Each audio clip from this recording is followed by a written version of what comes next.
Témoignage. On a la chance d'avoir ce matin Marthe Ndé. Marthe Ndé est une Camerounaise. Elle a vécu l'enfer à Dubaï. C'est malheureusement le quotidien de beaucoup d'Africaines qui ont fait miroiter un avenir radieux et qui finalement deviennent des esclaves, parfois des esclaves sexuels et vivent dans des conditions terribles. Alors ce matin, elle est avec nous sur le plateau. Âme sensible, bien vouloir vous abstenir. Elle fera un témoignage. Je la rejoins tout de suite. Bonjour Marthe et merci à vous d'avoir accepté l'invitation. Je vous fais la bise. Comment allez-vous? Ça va. Voilà. Alors vous revenez de Dubaï. Vous êtes parti du Cameroun pour Dubaï et on vous promettait le ciel et la terre à Dubaï, mais finalement, au bout de quelques jours, tout cela s'est transformé en cauchemar. Est-ce que vous pouvez nous raconter votre histoire, Marthe? Oui, ça a commencé par quelqu'un qui m'a donné le contact d'un monsieur qui est à Dubaï, un arabe. Et c'est de là où tout a commencé. J'ai fait mes papiers et j'ai payé tout ce que il fallait pour voyager. Étant arrivé de là, le monsieur est venu me prendre et voilà où mon enfer commence. Le premier jour, il me fait comprendre d'appeler toute ma famille et convaincre ma famille que je suis bien arrivée. Je l'ai fait. Mais le lendemain, c'était une autre chose. Alors, vous êtes allé à Dubaï faire quoi concrètement? Est-ce que vous avez une formation ici au Cameroun? Qu'est-ce qui vous a motivé, vous, à partir à Dubaï? Oui, c'est que je n'avais pas de travail. Et j'ai un niveau bac anglophone et j'ai fait l'hôtellerie. Et après ça, tellement je cherchais de travail, rien. Quand j'ai eu cette occasion, je me suis lancée et je partais là travailler comme secrétaire personnel au monsieur de l'arabe. Bon, arrivé là, étant là-bas, j'ai commencé à travailler pour lui, mais je me suis rendu compte que quand j'ouvrais ses mails, il était en train de dire aux filles de venir travailler pour lui. Mais ce n'était pas ce qu'on faisait. Ce qu'on faisait, c'était qu'il vendait des filles dans des maisons, comme prostituées, comme des esclaves. Surtout moi, j'avais que 2 heures de repos. Toute la journée, je dois travailler, je dois faire tout ce qu'il me demande et abuser de moi sexuellement. Et tout ça, il n'y a pas de repos. Et il y a aussi on te bat, on te fouette avec la ceinture. Et il y a d'autres filles que je ne voyais pas où ils partaient. Parce que quand je joue ce rôle, de les convaincre d'arriver, j'étais obligée de les faire. Et dès que cette fille arrive, on m'enferme dans une chambre. Et après, je ne sais pas où on amène toute cette fille-là. Et c'est comme ça que la vie n'était pas facile. Tout ce que je voulais, c'était juste de rentrer dans mon pays. Mais comme on était tous en sécurité, on ne parlait pas. Tout ce qu'on te demandait de faire, ce n'est que ce que tu devais faire. Et si tu ne le fais pas, on te tape, on peut même te couper la main, on te bat. C'était donc tout ce que je vivais en ce moment. Mais je n'avais pas moyen de sortir de là. Alors, est-ce qu'il a récupéré votre passeport quand vous êtes arrivé à Dubaï? Quand vous êtes arrivé, il vous a bien accueilli, on a récupéré le passeport? Oui, dès l'aéroport, il a pris mon passeport. C'est la première chose quand il vous salue. Et c'est de là qu'il m'amène à la maison. Et quand il m'a amené à la maison, le premier jour, ils m'ont présenté une chambre pour que je dorme. Mais le lendemain, ce n'était plus ça. Je dormais plutôt à côté de son lit parce que lui-même, il était malade. Il avait une toux à laquelle il toussait et il fallait un plastique à laquelle, à chaque fois, je dois changer ce plastique. Je dois lui faire son thé et je me couche à côté de son lit. La nuit, s'il a toussé, je prends ce plastique, j'arrête et il crache et je porte, je le verse. Et je suis obligée de faire tout ce qu'il me dit sexuellement. Il vous a demandé de lui faire des fellations, vous faisiez des fellations? Oui, je le faisais. Malgré son état de santé? Oui, je dois tout faire ce qu'il me dit. Même si c'est à manger les caca, je dois le faire. Est-ce que c'est la situation de beaucoup d'Africaines dans ces pays arabes-là? Est-ce que vous avez rencontré d'autres Africaines et Camerounaises à Dubaï? Oui, quand je fuis de là, je me suis retrouvée en prison, j'ai trouvé d'autres filles. Des filles qui avaient des blessures, des filles enceintes. Ils ne reconnaissent même pas le père parce que le cousin, l'oncle, le père, tous abusent d'elle. Et c'est comme ça que tout ce que chacun voulait, c'était de rentrer dans le pays. Et toutes ces filles étaient tous blessées.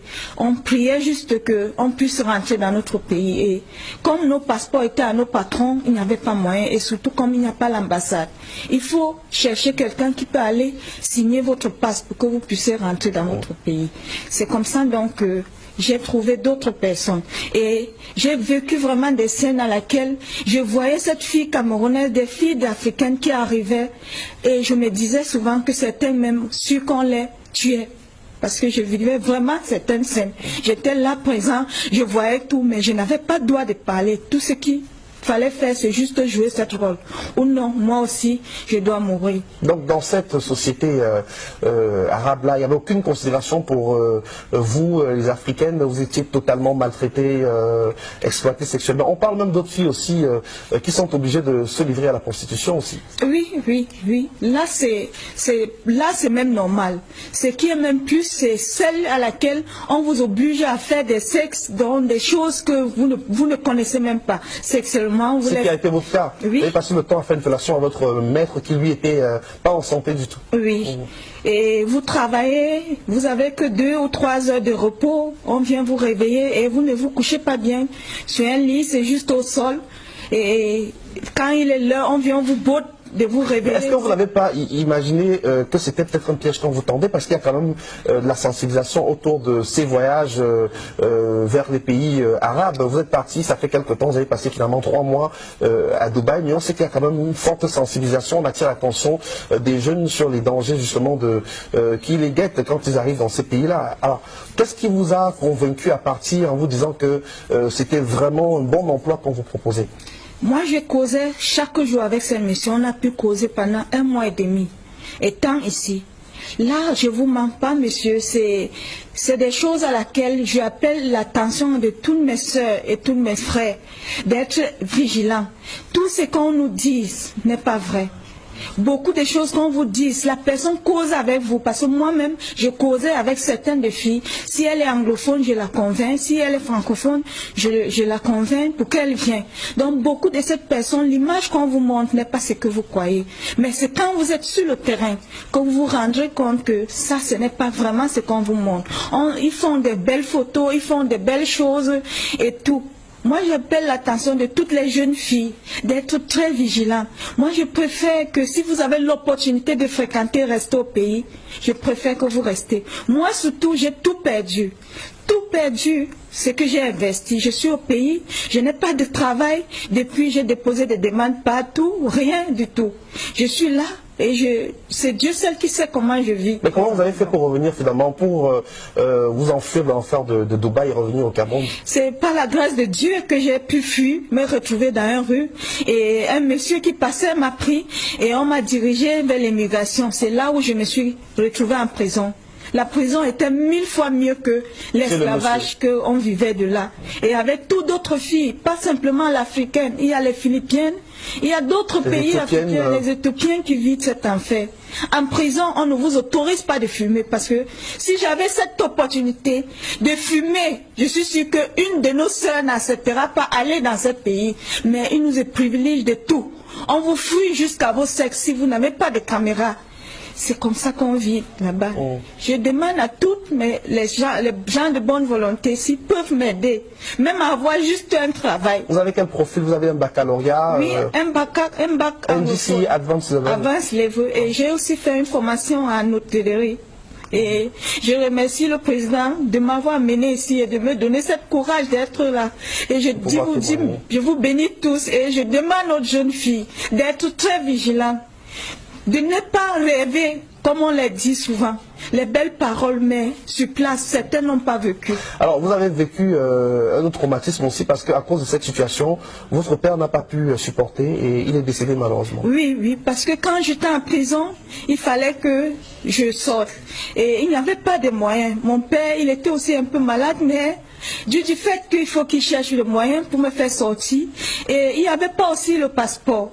Il fallait beaucoup de prières parce que le Camerounais, je suis sûre que beaucoup de Camerounaises qui sont là-bas, qui sont enfermées, qui n'ont pas de passeport, ne reviennent plus. On vous envoie au Central Jail, c'est comme ça que vous vous retrouvez et vous vivez toutes vos années là.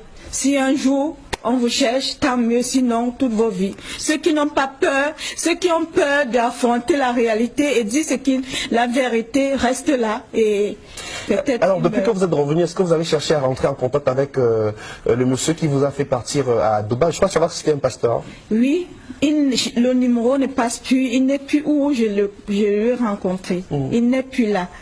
Dans tous ces contacts, dont je l'appelle, le numéro ne passe plus, je n'ai aucune nouvelle. Et le monsieur de Dubaï qui vous a maltraité, exploité sexuellement, l'arabe, vous avez cherché à rentrer en contact avec lui? Il a coupé les lignes. Il a coupé les contacts. Mais j'essaye souvent par ses emails parce que c'était pas ses emails qu'on communiquait et tout et tout. Mais c'est comme si quand il est maintenant très vigilant avec ce qu'il fait. Il y a beaucoup de Camerounaises dans cette situation-là à Dubaï? Oui, il y a beaucoup de Camerounais. Il y a ceux même que j'ai même, comme je causais français et l'arabe ne causait pas français, j'ai essayé de convaincre certaines de cette fille qui causait l'anglais, un français, de ne pas venir, que ce n'est pas vraiment un vrai rêve. Et certains d'eux ont accepté, certains se sont représentés et j'étais obligée de le faire. C'est tout ce que je pouvais faire pour survivre et rentrer au pays. Merci pour votre témoignage. Restez avec nous sur le plateau, Marthe.